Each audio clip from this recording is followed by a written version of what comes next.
Assalamualaikum warahmatullahi wabarakatuh. Salam sejahtera bagi kita semua. Di sini saya dan teman-teman akan menampilkan hasil kerja kami, yaitu tugas proyek berupa Searching and Sorting Algorithm in C++. Yang mana tugas ini disusun oleh 1. Naufal Ihsan Wijaya dengan NRP 50092011111. Kemudian Muhammad Rifki Imal Fata dengan NRP 50092011026. Dan yang terakhir yaitu Sarah Masa Safira yaitu saya dengan NRP 50092011179.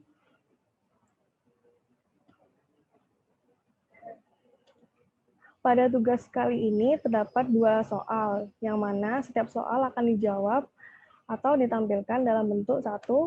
Algoritma, kemudian nomor 2, flowchart, yang ketiga yaitu script program C++, dan yang terakhir yaitu hasil running program.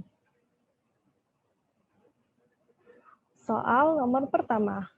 Pada soal nomor pertama diberikan problem, yaitu kita disuruh membuat program untuk menginputkan sejumlah bilangan bulat, misalnya n, kemudian menampilkan bilangan yang sudah diinputkan tersebut dalam keadaan terurut secara descending. Algoritma yang digunakan adalah bubble sort. Maka solusinya yaitu menggunakan bubble sort. Apa sih bubble sort itu? Bubble sort merupakan sebuah teknik pengurutan data dengan cara menukar dua data yang bersebelahan jika urutan dari data tersebut salah. Algoritma ini dapat mengurutkan dari data yang besar ke yang kecil. Berikut algoritma soal nomor 1 atau proyek nomor 1. Algoritma. Jadi, algoritma dari kelompok kami yaitu yang pertama, program dimulai dengan memasukkan jumlah karakter. Kemudian, dimasukkan bilangan sebagai elemen data. Oh iya, jumlah karakter yang dimaksud di sini merupakan array. Setelah itu, setiap pasang elemen data yang berdekatan dari awal dibandingkan. Misal, data pertama dengan data kedua. Jika nilai elemen yang pertama nilainya lebih kecil dari elemen yang kedua, maka elemen tersebut ditukar posisinya hingga nilai elemen yang paling awal itu harus lebih besar dari elemen kedua. Kemudian, elemen kedua dibandingkan lagi dengan elemen ketiga. Apakah lebih besar atau masih lebih kecil? Jika lebih kecil, maka dilakukan lagi penukaran dengan elemen 3. Kemudian, perbandingan tersebut diulangi hingga kondisi elemen benar-benar urut dari awal sampai akhir. Jadi dari awal tuh yang terbesar sampai yang terakhir yang terkecil. Akhirnya program pun selesai. Yang kedua yaitu flowchart project nomor 1.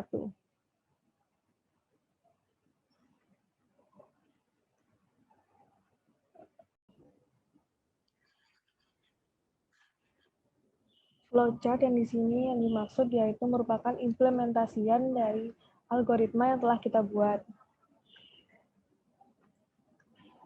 Berikut merupakan flowchart-nya. Yang pertama yaitu start, yaitu di mana program dimulai. Kemudian declare variabel X, 6, I, dan J.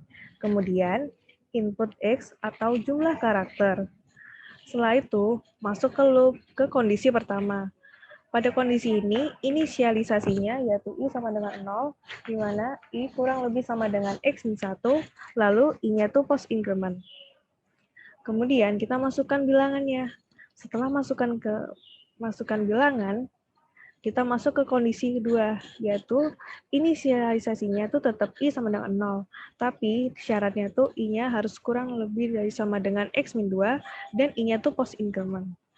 Nah, pada kondisi tersebut, kenapa I-nya tuh harus kurang lebih sama dengan X min 2? Karena kita itu mau si I-nya tuh mewakilin array yang kiri saat compare. Setelah itu, masuk ke kondisi 3, di mana J-nya sama dengan I plus 1, kemudian syaratnya itu J-nya itu kurang lebih sama dengan X min 1, dan J-nya itu post increment. Nah, kalau misalnya memenuhi syarat, kita tuh lanjut ke kondisi yang selanjutnya. Nah, kondisi ini jika 6i kurang lebih sama dengan 6j.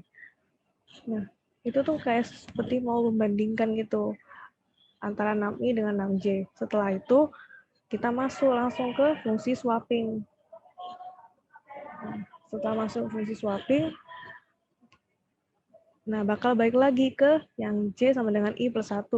Nah, itu terus nanti bakal di loop sampai kondisinya itu tidak terpenuhi. Setelah itu, outputnya nanti data itu bakal ke print, terus datanya itu bakal terurut. Demikian atas penjelasan saya. Kemudian akan dilanjutkan dengan teman saya yaitu Noval.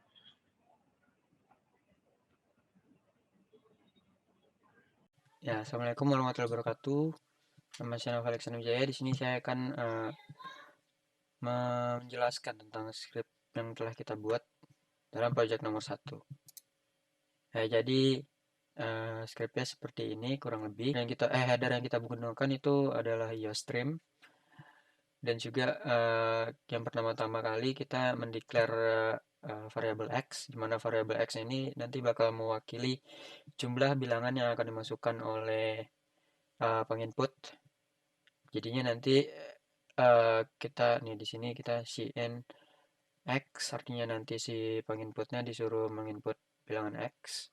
Nah, nanti bilangan x-nya ini variabel x-nya ini dipakai untuk menjadi array dari 6. Nah, terus juga kenapa kita harus menginput nilai x dulu baru declare lagi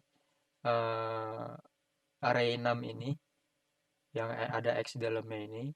Karena untuk kita dapat memasukkan sebuah variabel di dalam array ini, itu harus ada constant value-nya.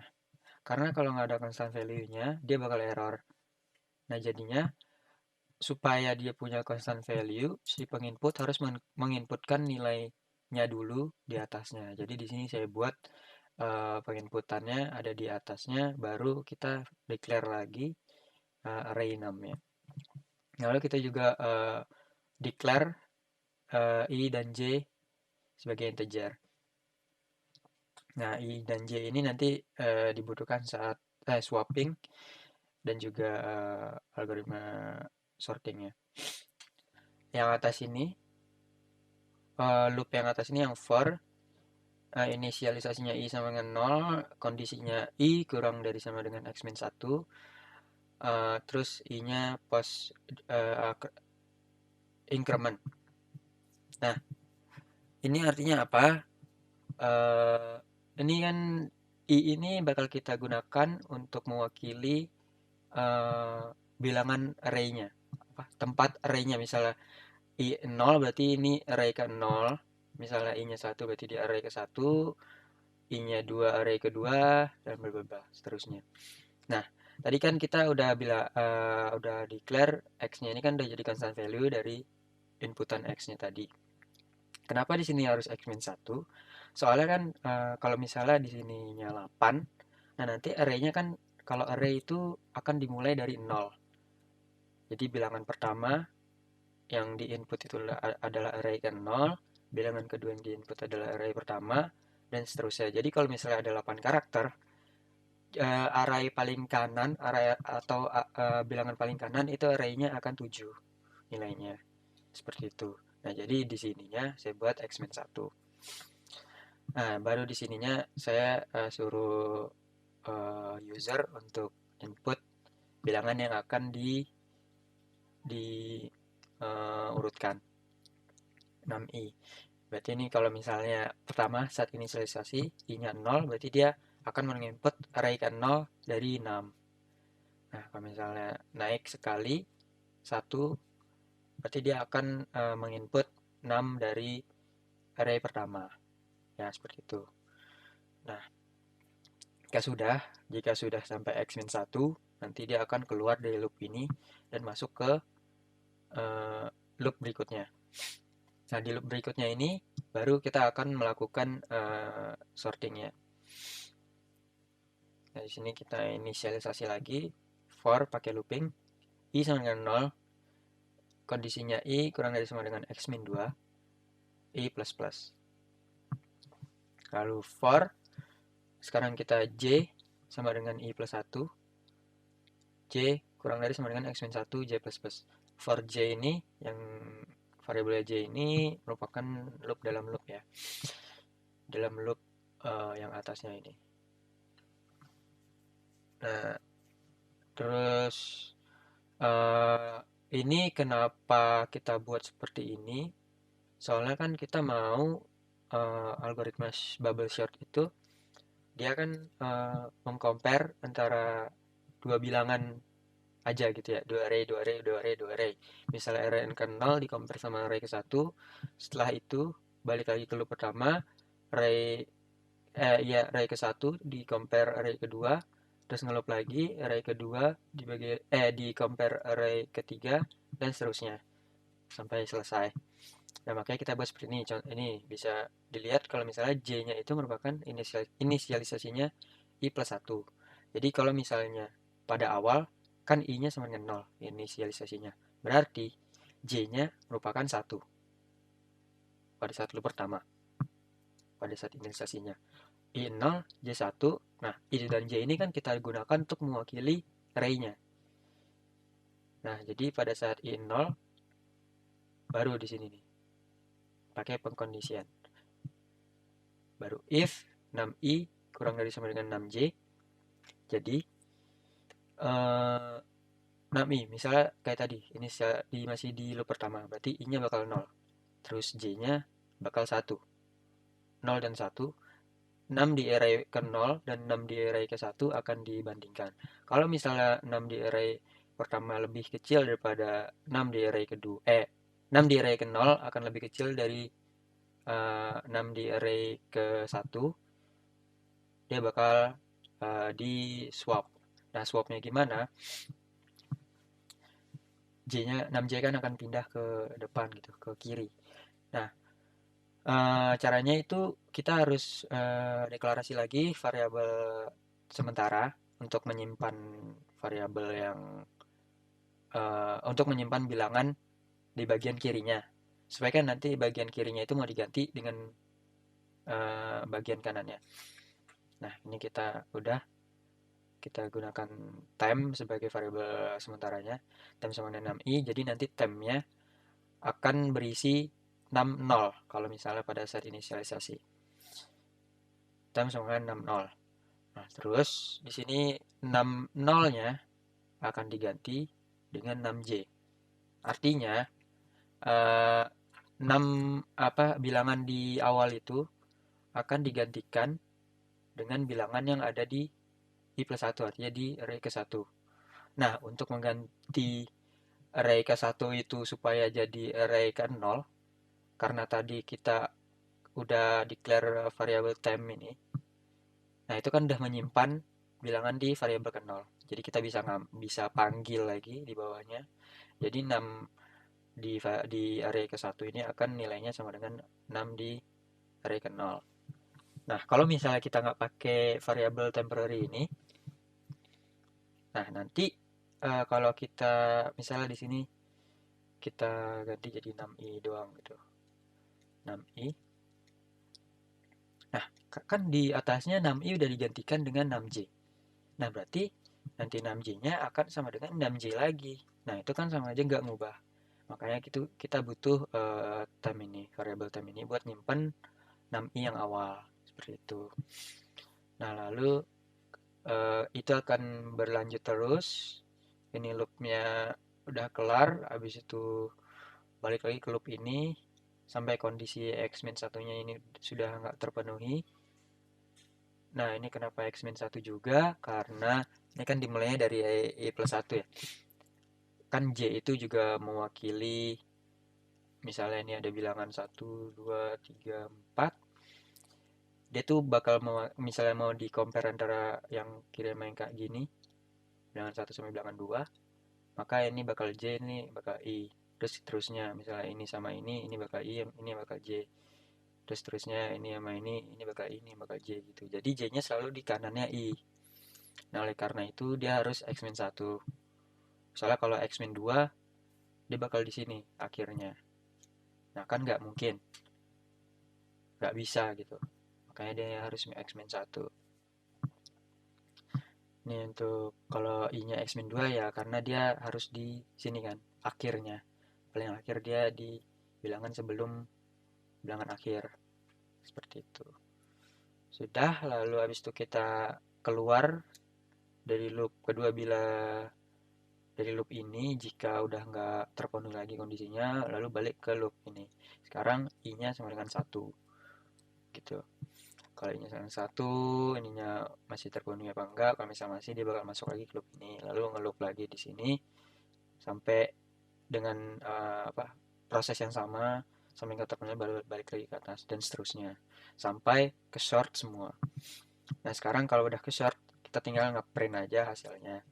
Caranya itu kita pakai biar mudah pakai loop loop lagi mana inisialisasinya i sama dengan 0, i-nya ini bakal mewakili array lagi, terus i-nya kurang dari sama dengan x-1, i plus plus.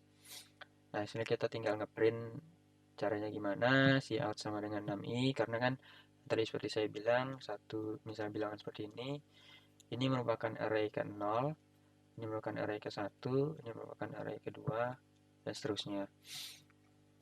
Jadi, di sininya harus 0, jadi pas 6, 0, kan tadi udah di swap jadinya nanti berubah seperti itu. Sudah mungkin seperti itu yang dapat saya sampaikan untuk script ini. Dan untuk hasilnya ini sudah saya buka compilernya terlihat seperti ini. Ya, pertama kita disuruh masukkan jumlah karakter seperti yang tadi sudah saya katakan. Misalnya 4. Terus masukkan bilangan misalnya 2, 5, 1, 7. Nah, dia langsung akan terurut secara descending karena dalam soal kan disuruhnya descending. Gimana tentukan dia descending atau tidaknya itu saat pengkondisian ini. Nih. Karena 6i 6 yang awal misalnya 0 dia bakal dia kalau dia lebih kecil daripada 6j dia bakal 6j-nya bakal berubah ke jadi 6i seperti itu.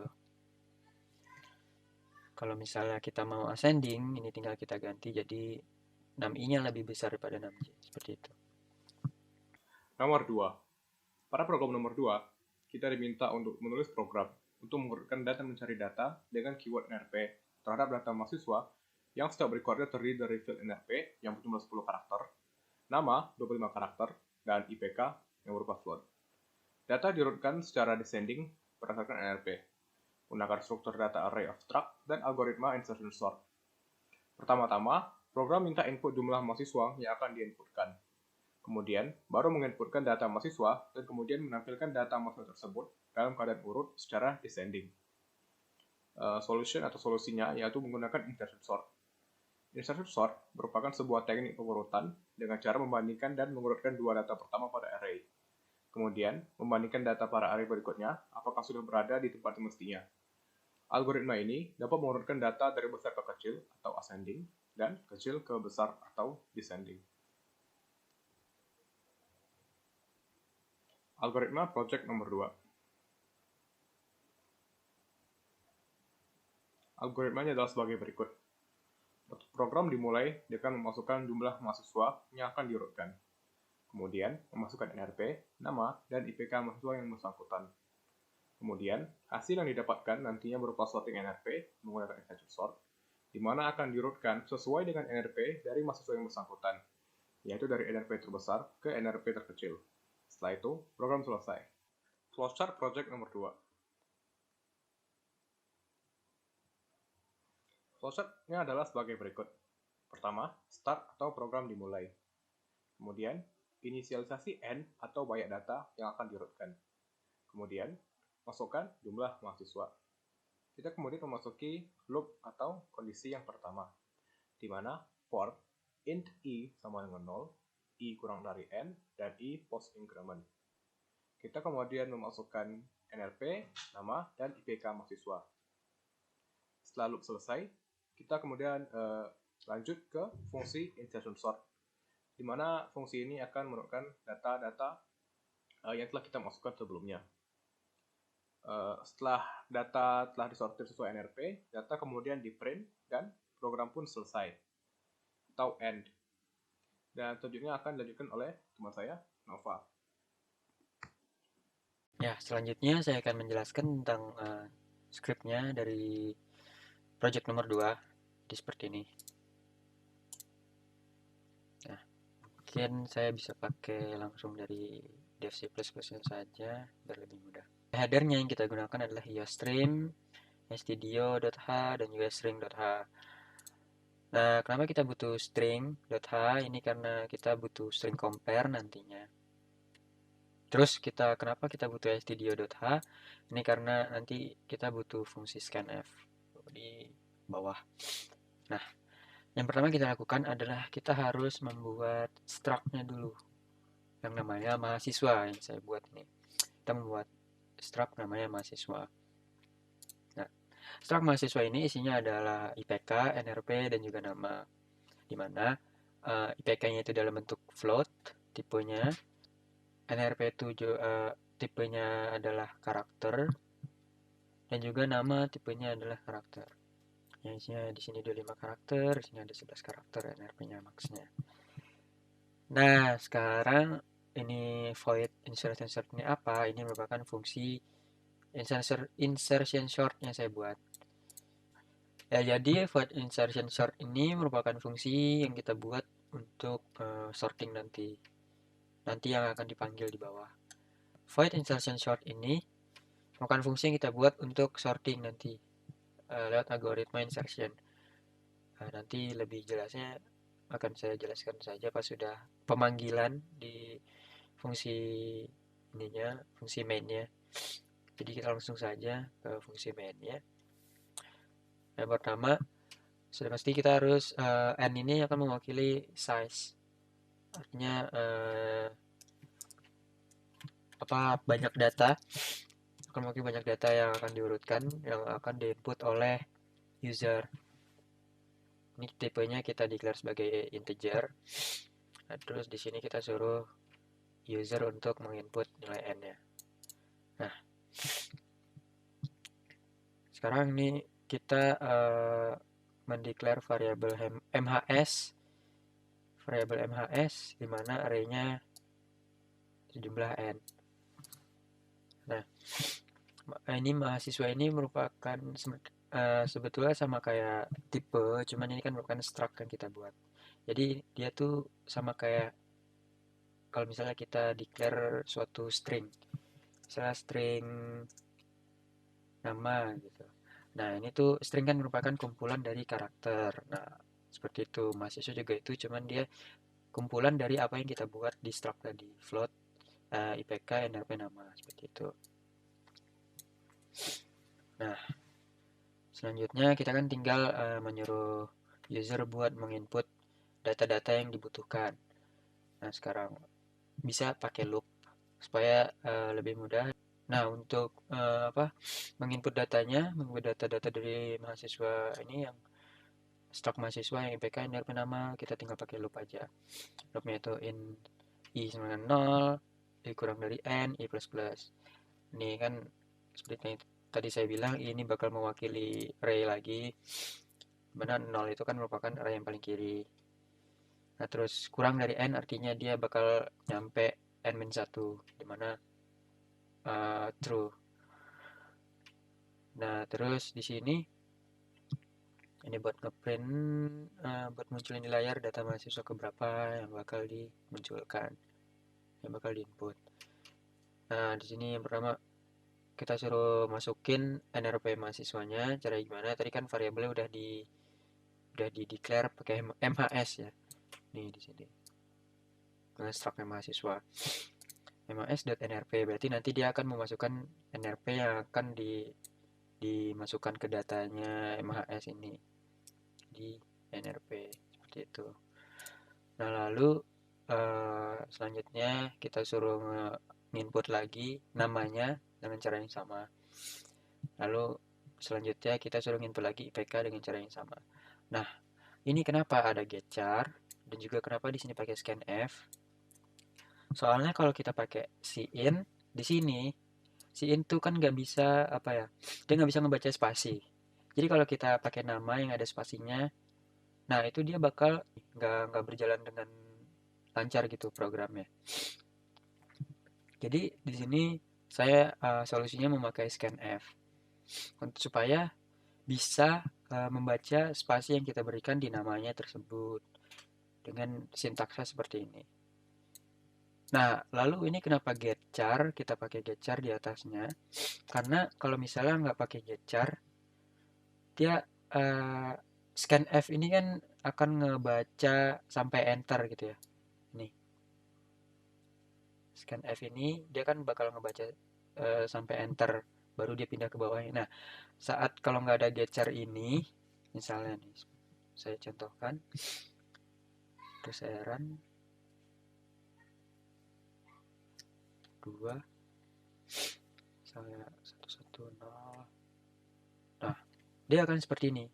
Karena pas saya pencet enter, si scanf ini akan ngebaca enter yang kita lakukan saat selesai mengetik NRP ini sebagai input. Jadinya dia bakal langsung pindah ke IPK.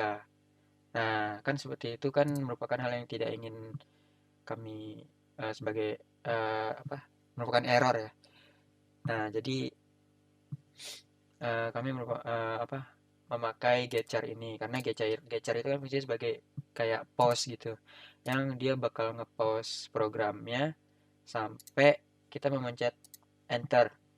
Nah, karena abis kita memencet NRP ini langsung ke input sebagai enternya ke input sebagai enternya ke input sebagai inputan seperti itu dari scanf, maka kita butuh getchar, dimana nanti kan habis enter langsung ke getchar, terus getcharnya langsung kena input enter yang tadi di atas. Nah, jadinya bakalan berfungsi dengan baik. Nih, misalnya sekarang udah saya betulkan, coba misalnya 2 sampai 10. Nah, udah bisa kan? Sekarang udah betul karena nanti getcharnya mengambil inputan enter dari NRP tadi setelah ngetik tadi itu sudah. Nah, baru kita melakukan sortingnya.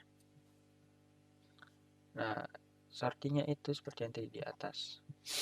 Nih, nanti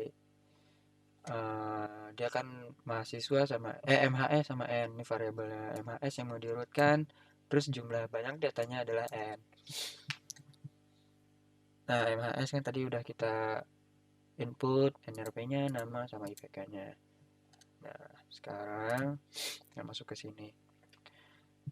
Sama seperti tadi kita memakai for untuk swappingnya. For sama dengan for inisialisasinya i-nya sama dengan 1, i kurang dari size, artinya di sini karena udah berubah jadi n, jadinya i kurang dari n, i plus plus. Nah, ini kan berarti di sini i-nya itu mewakili bilangan array pertama, dimana nanti kan di bawahnya nih di declare lagi j merupakan i-1, artinya j itu mewakili array sebelum i. Nah, ini juga kita buat variabel temporary-nya, temp variabel sementaranya yang diubah menjadi MASI. Variabel i itu kan di kanannya gitu ya. Kan ini declare ada 1, berarti ini i-nya bakal 1. Nah, sementara j-nya itu bakal 0. Berarti nanti posisinya adalah j, i gitu. J baru i. Nah, di sini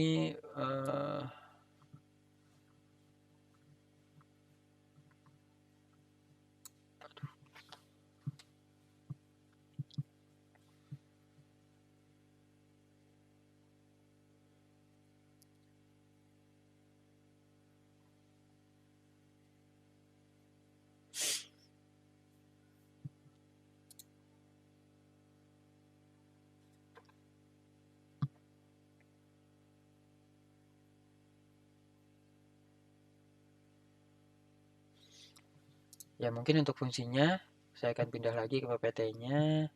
Ini.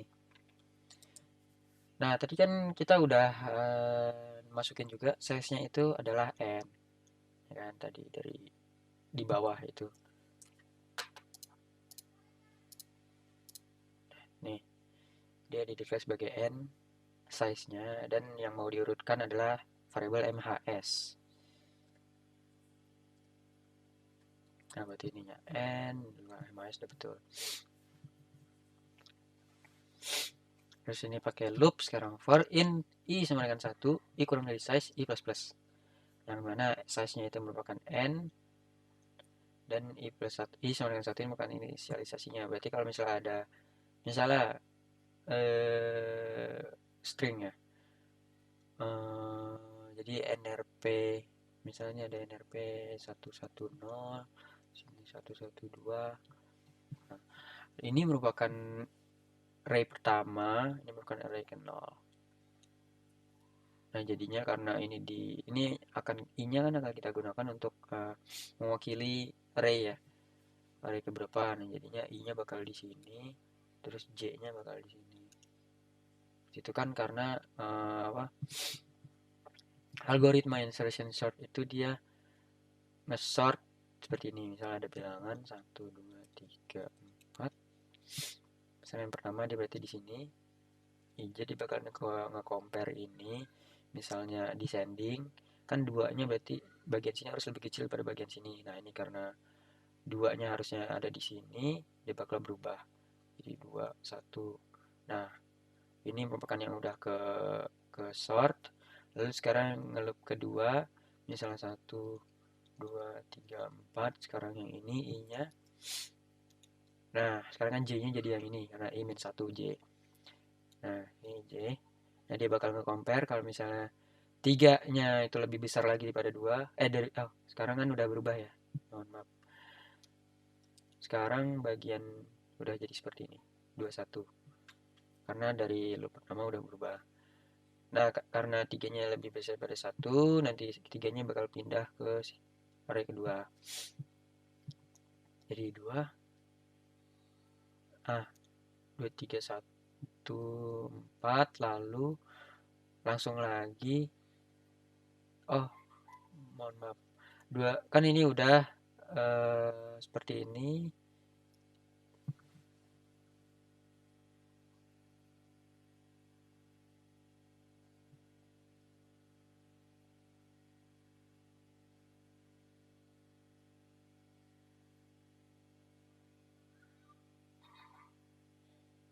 Nah, ini udah seperti ini. Ini udah seperti ini, lalu si 3-nya juga akan di-compare dengan 2 secara bersamaan. Seperti itu. Jadinya kan berubah semua. Ini udah ke sini. 3 ke 1 dulu pertamanya. 3 udah pindah ke 1, lalu karena di-compare lagi dengan 2, 3 akan pindah ke 2 karena 3 lebih besar daripada 2. Jadi hasilnya pada loop kedua kan seperti ini. 3, 2, 1, 4. Nah, seperti itu. Dan seterusnya. 4-nya juga akan menjalani proses seperti ini. Jadi nanti dia bakal pindah ke depan. Dan akhirnya ke sort. Seperti itu. Nah, karena itu berarti kan i-nya harus yang array pertama atau array setelah ke 0. Setelah yang pertama. Nah, seperti itu.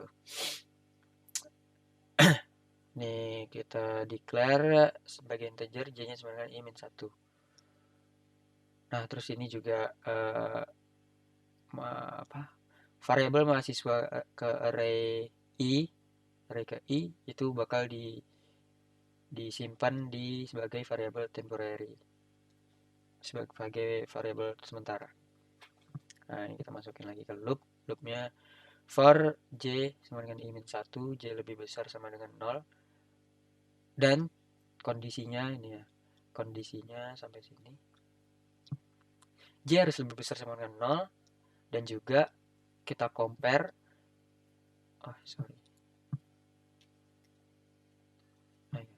dan juga kita compare string dari NRP ini, ya kan?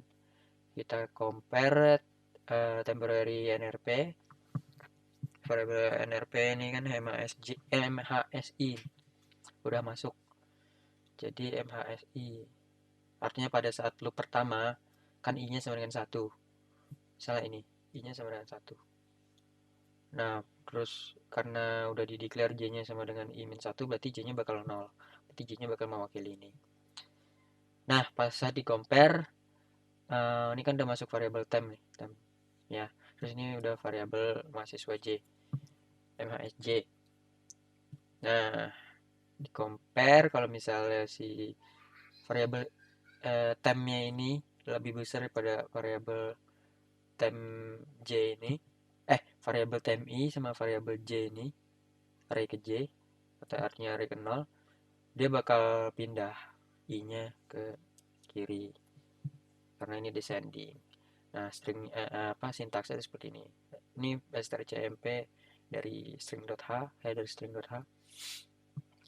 Nah, ini lebih besar dari 0 karena artinya kalau misalnya temp nrp ini lebih besar daripada mhsj nrp.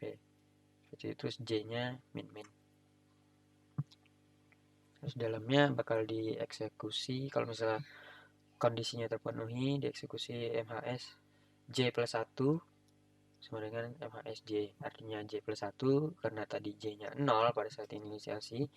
Nah, ini mhsj plus 1 sama dengan mhsj, artinya kan tadi pas inisiasi j-nya 0. Berarti mhs1 dia akan mewakili ini bagian sini kan. Karena kan yang bagian atasnya mau dipindah ke kiri. Nah, artinya yang bagian sini harus dipindah ke kanan. Ini akan dieksekusi. Kan ini inisialisasinya tadi j-nya 0 plus 1, jadi dia ada di sini. Variabel yang ada di sini akan digantikan oleh mhsj-nya di sini. Karena yang bagian sini kan udah jadi dimasuk ke variabel temporary, dia bakal dipindah ke sini. Nah, terus yang di sini bakal dipindah ke sini. Caranya seperti ini. Nah, lalu Ya, setelah keluar dari loop ini, setelah nanti dia keluar dari loop ini, yang for j sama dengan i-1, j kondisinya j lebih besar sama dengan 0, dan kalau misalnya temporary NRP-nya lebih besar dibanding MHS JNRP, dimana tadi kan udah dibahas temp NRP-nya itu adalah I, MHSI, dan juga MHSJ, dimana I-nya itu ada di sebelah kanan dari J. Berarti di sini J, sininya I. Nah, misalnya pada saat I-nya 1, sedangkan J sama dengan 0 min 1 min 1 jadinya 0. Nah, J-nya itu masih lebih besar sama dengan 0. Nah, udah itu kan masih berlaku, jadi dia bakal mengeksekusi ini. Nah, karena ini terdapat post decrement, nah berarti nilai J-nya akan berkurang 1. Karena J-nya berkurang 1, di sini tadi udah 0, jadi J-nya akan bernilai min 1. Di mana min 1 sudah tidak memenuhi kondisi ini. Nah, karena J-nya sudah tidak memenuhi kondisi ini, dia bakal keluar dari loop dan terbaca di sini. Karena di sini kan tidak ada kondisi untuk J. Nah, berarti di sini masuk MHSJ-nya J tadi. Kondisi akhirnya min 1. MHS min 1 plus 1 akhirnya 0. Nah, MHS 0 berarti kan dia di array 0, artinya di array yang paling kiri. Nah, dia akan digantikan oleh array temp. Karena tadi kan di sininya temp variable temp maksud saya dari MHSI yang tadi udah diubah, yang udah disimpan. Karena kan tadi temp NRP-nya itu lebih besar variabel temp-nya angkanya dibanding MHSJ ini, dimana J-nya kan sebelah kiri, yang harusnya descending itu yang dari besar ke kecil. Nah, oleh karena itu di sini jadi dirubah array 0-nya ini, MHS di array ke 0 akan berubah menjadi nilai dari variable temp yang sudah disimpan dari nilainya MHSI ini. Jadi seperti itu. lalu setelah itu kita masuk tinggal ngeprint. Kalau misalnya sudah ke sort semua, kita tinggal ngeprint pakai loop nih. For in i sama dengan 0, i kurang dari n, i plus plus. Tadi kan size kita declare jadi n. Nah, terus ini i-nya juga mewakili array 0 seperti yang tadi sudah saya jelaskan. Tinggal di print saja nrp nama sama IPK-nya yang sudah diurutkan. Kan i-nya udah diganti semua tadi. Terus tinggal di return. Seperti itu. Nah, mungkin hasil runningnya dapat saya tunjukkan seperti berikut. Masukkan data yang akan dirutkan. Misalnya ada 2. Masukkan NRP mahasiswa. Saya NRP akhir saja biar cepat. 111 NRP saya, novel, pesan. Masukkan IPK mahasiswa, IPK misalnya 5. Nah, masukkan NRP mahasiswa misalnya 113, bukan Willy, ke PK-nya misalnya 5. Nah, dia bakal keluar secara descending menurut NRP. Ya, mungkin seperti itu yang dapat saya sampaikan. Kurang lebih mohon maaf.